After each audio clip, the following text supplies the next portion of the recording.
L'accord de l'attribut du sujet. Pour commencer, nous allons rappeler rapidement ce qu'est un adjectif qui est utilisé comme attribut du sujet dans une phrase.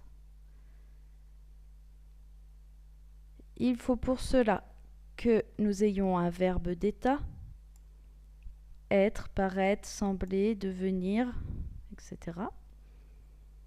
Le sujet de ce verbe, qui est-ce qui est dans cet état, et nous avons donc notre adjectif dans ce cas qui est utilisé comme attribut du sujet.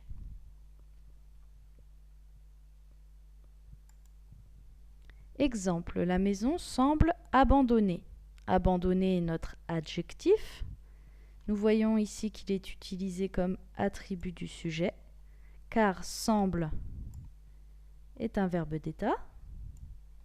Et qui est-ce qui semble? C'est la maison.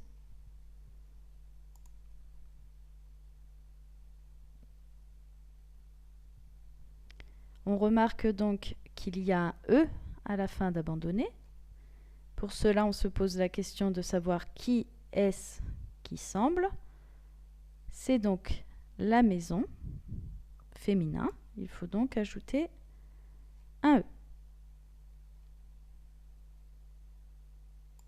Autre exemple, les enfants paraissent calmes. Calme est notre adjectif. Il est ici attribut du sujet car nous retrouvons un verbe d'état. Le sujet de ce verbe d'état, qui est-ce qui paraissent calmes? Ce sont les enfants.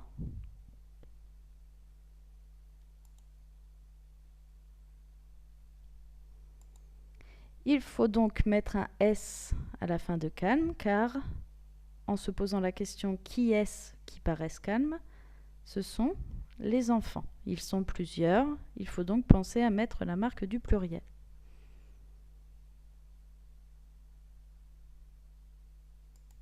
Nous pouvons donc dire que si besoin, nous ajoutons un E pour le féminin et ou un S pour le pluriel.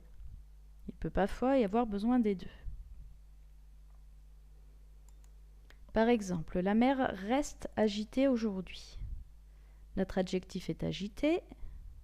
Nous nous demandons qui est-ce qui reste agité. Réponse, la mer.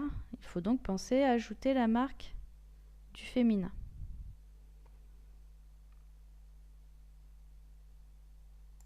Dans l'exemple, les hirondelles sont affolées. L'adjectif est ici affolé. Qui est-ce qui sont affolés? Les hirondelles. Nous disons une hirondelle, donc marque du féminin. Et dans cette phrase, il y en a également plusieurs, donc marque du pluriel avec le S.